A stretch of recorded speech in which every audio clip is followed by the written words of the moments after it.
आज जानते हैं इतने क्राइम करने के बाद भी क्यों ये लोगों का हीरो बन गया।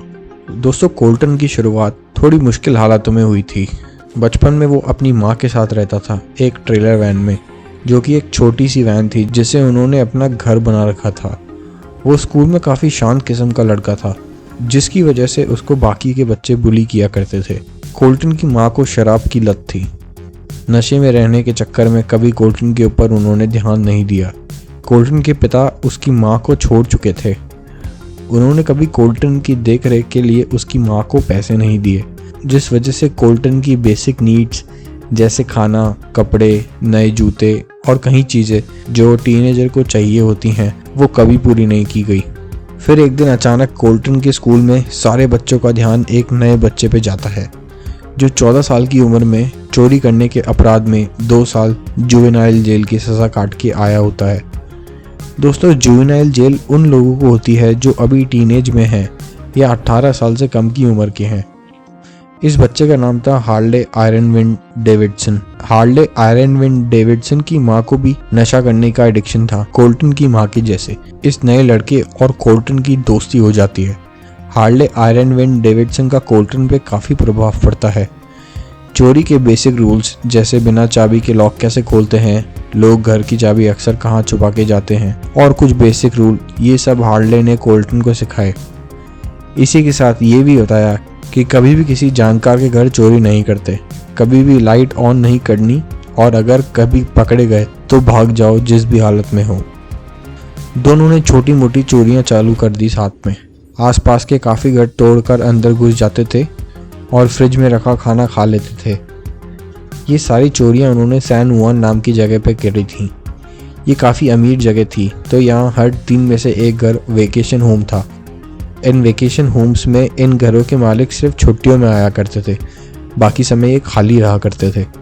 कोल्टन की माँ ने एक बार दोनों के बीच हुई लड़ाई के बाद उसको घर से निकाल दिया था।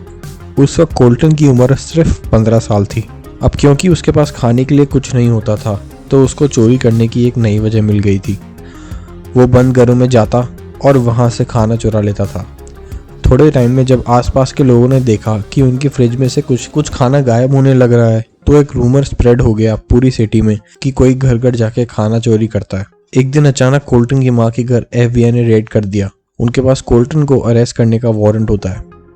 अब क्योंकि कोल्टन को उसकी माँ ने अपनी वैन से निकाल दिया था, इसलिए कोल्टन ट्रेलर वैन में नहीं मिलता, तो पुलिस पास ही के एक जंगल में कोल्टन को ढूंढने चली जाती है कुछ कुत्तों के साथ।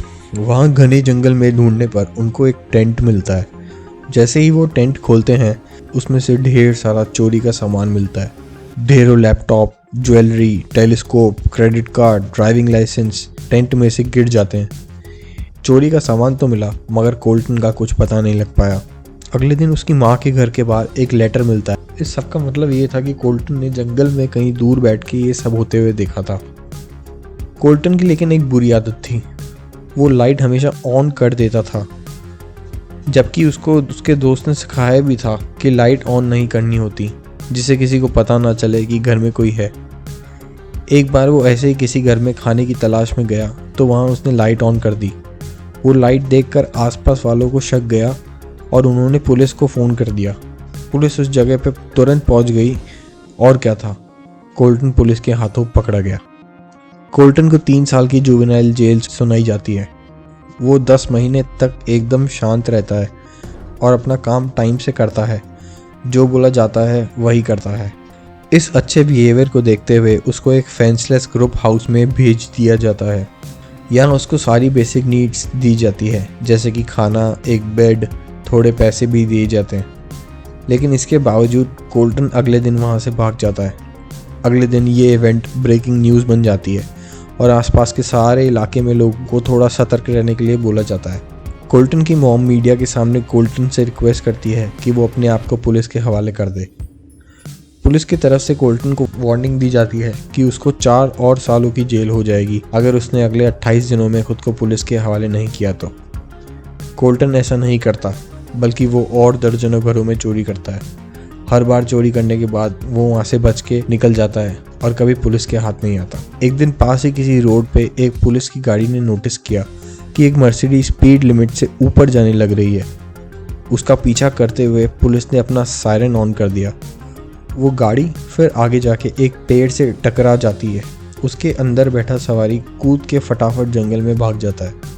उस कार में जब पुलिस ने देखा तो उन्हें एक बैग मिला जिसमें चोरी किया हुआ ड्राइविंग लाइसेंस, चोरी किया हुआ क्रेडिट कार्ड और कैमरा मिलता है। उस कैमरे को वो चेक करते हैं तो अंदाज़ा लगाइए उसमें किसकी फ़ोटो मिली होगी। जी हाँ, उसमें कोल्टन हैरिस मूर की सेल्फी होती है। मतलब वो कोल्टन था जो मर्सिडीज चुरा के पुलिस से भाग रहा था। लेकिन एक और बार कोल्टन पुलिस से बच के भागने में सक्सेसफुल रहता है। अगले कुछ टाइम में कई 100 घरों में से लोगों ने 911 को फ़ोन करते हैं, ये कहते हुए कि उन्होंने कोल्टन को देखा है, मगर कोल्टन हर बार पुलिस के आने से पहले ही भाग जाता है।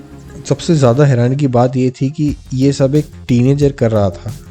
आप सोचिए, कोई स्कूल में जाने वाला लड़का क्या FBI को इतने लंबे समय तक धोखा दे सकता है? लेकिन ये सब एक छोटा सा टीनेजर बच्चा कर कैसे पा रहा था? अगर स्टैटिस्टिक्स की बात की जाए तो 80% चोरियाँ जो की जाती थी सैन जुआन में वो ड्रग एडिक्ट्स के द्वारा की जाती थी, जबकि कोल्टन को कोई ऐसे शौक नहीं थे। वो एक हेल्दी और फिट 16 साल का लड़का था। इसी बीच कुछ लोग कोल्टन को लेजेंड कहने लग गए थे क्योंकि वो FBI को धोखा देते आ रहा था। लोग इतना डरने लग गए थे चोरी से कि इलाके के गन स्टोर्स के सारी गन सोल्ड आउट हो जाती थी। पूरे टाउन में पुलिस द्वारा CCTV लगवा दिए जाते हैं ताकि पता लग पाए कि कोल्टन कहाँ है।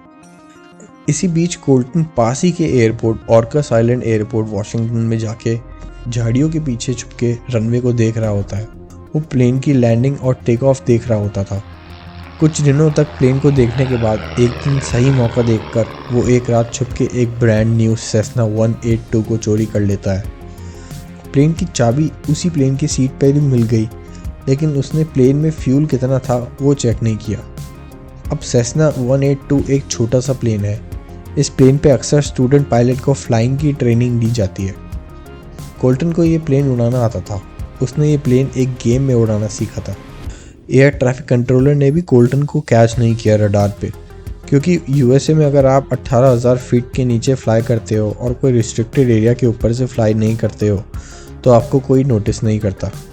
थोड़े समय प्लेन को उड़ाने के बाद जब फ्यूल ख़त्म होने लग गया तो प्लेन को वो पहाड़ों में क्रैश लैंडिंग करा के वो गायब हो गया।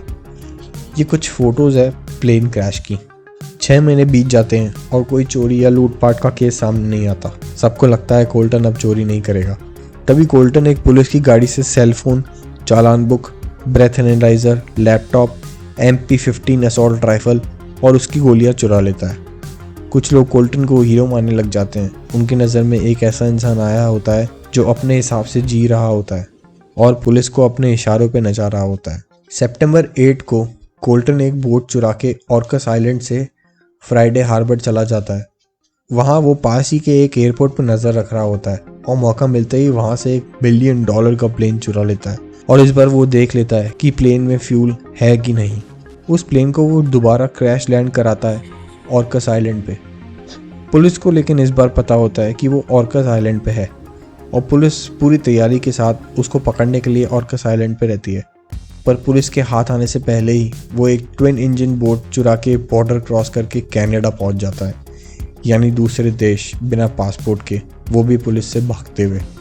अगले 1 हफ्ते तक वो और कई कार चोरियाँ करता है और पूरे कनाडा में रोड ट्रिप्स करता रहता है। कोल्टन पकड़े जाने से बचने के लिए कभी भी कार रिफ्यूल नहीं कराता था, क्योंकि वो जानता था पेट्रोल पंप्स पे कैमरे होते हैं और उसकी कार ट्रैक करी जा सकती है, जिससे उसकी लोकेशन का पता चल सकता है। जैसे ही पेट्रोल ख़त्म होता था वो एक नई कार चुरा लेता था हर बार। अगले दिन वो एक प्लेन चुराता है और उस ग्रेनाइट्स फॉल्स ले जाता है।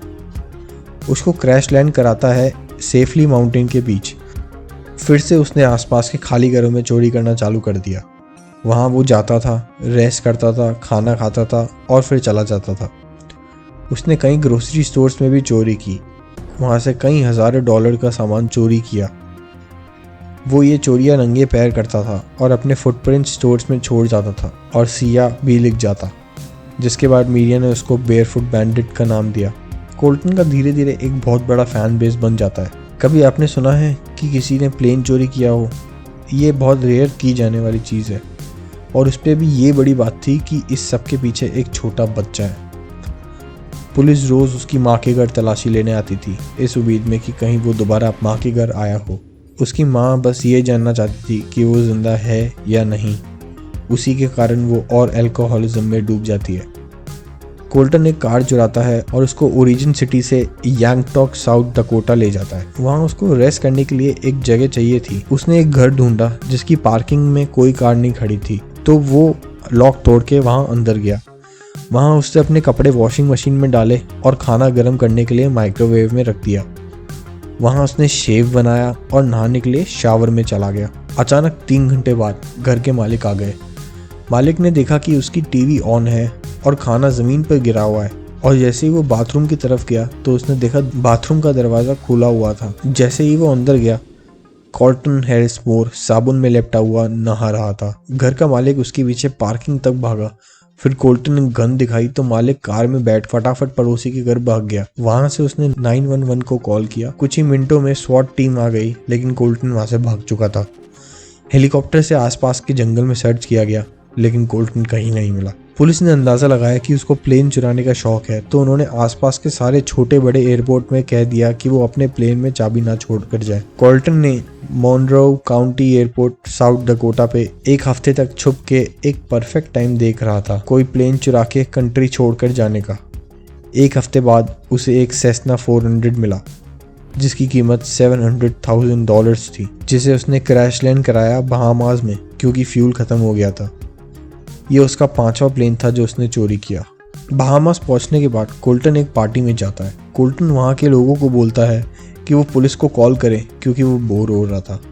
सुबह 3:30 पे वो एक स्पीड बोट चुराता है और पुलिस उसका पीछा करती है, लेकिन पकड़ नहीं पाती क्योंकि उसकी बोट पुलिस से बहुत तेज़ होती है। मगर आगे जाके कोल्टन की बोट एक सैंड बार में जाके फंस जाती है, जिसके कारण वो काफ़ी डर जाता है।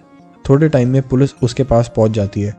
पुलिस से बचने के लिए वो एक गोली पुलिस पे चलाता है, जिसके रिस्पॉन्स में पुलिस 20 गोलियां उसकी बोट पे चलाकर उसके इंजन को बर्बाद कर देती है और कोल्टन को आखिर पकड़ लिया जाता है। कोल्टन को पकड़ने के पीछे बहुत लोग लगे थे, जिसमें से FBI थी, US मार्शल थे, होमलैंड सिक्योरिटी थी, कैनेडियन पुलिस थी और बहेमियन गवर्नमेंट भी थी। लेकिन क्योंकि कोल्टन को बहामास में पकड़ा गया था, इस वजह से बहेमियन गवर्नमेंट को सबसे पहले मौका मिला कोल्ट को सज़ा देने का। अब हैरानी की बात यह है कि कोल्ट ने बहामास में बहुत सारे क्राइम किए थे, जैसे पुलिस पे गोली चलाई थी, कई सारी बोट्स चोरी की थी और भी बहुत कुछ काम किए थे, जिससे उसको कम से कम 10 साल की सज़ा तो हो ही जाती। लेकिन बहेमियन गवर्नमेंट ने कोल्ट पे सिर्फ बहामास में घुसने से पहले पासपोर्ट ना दिखाने का इल्ज़ाम लगाया और $300 का फाइन लगाया। वो $300 US एम्बेसी ने दिए और कोल्ट को वापस अमेरिका ले आए, जहां उस पर 67 केसेस दर्ज किए गए, जो कि उसने 3 अलग अलग देशों में किए थे। इस बात का भी हिसाब लगाया गया कि कोल्ट ने कितने का लॉस किया, जिसमें उसके द्वारा की गई चोरियों का हिसाब और उसको ढूंढने के सर्च ऑपरेशन पर कितना पैसा खर्च हुआ, उसका हिसाब लगाया गया, जो कि $1.4 मिलियन आया। कोल्ट के सामने कम से कम 20 से 30 साल की जेल की सज़ा लिखी थी, जिसके ऊपर उसको गवर्नमेंट को $1.4 मिलियन भी देने थे। इस पे कोल्टन ने एक बहुत जाने माने लॉयर को अपॉइंट किया, जिसने बड़े बड़े क्रिमिनल केसेस लड़े थे और उसमें मुजरिम को डिफेंड किया था। कोल्टन के लॉयर ने उसकी सज़ा 30 साल से सिर्फ और सिर्फ 6 साल की करवा दी। उसके साथ ही जो US गवर्नमेंट को $1.4 मिलियन चुकाने थे, वो कोल्ट ने फॉक्स एंटरटेनमेंट से उसकी लाइफ स्टोरी पे एक मूवी बनाने की डील से मिले पैसों से चुका दिए। 6 साल की सज़ा काटने के बाद कोल्टन जेल से बाहर है और एक साधारण जिंदगी जीता है। दोस्तों, ये थी कोल्टन हैरिसमोर की कहानी। अगर पसंद आई हो तो वीडियो को लाइक कर दें और ऐसी वीडियो देखने के लिए चैनल को सब्सक्राइब भी कर दें। Thank you.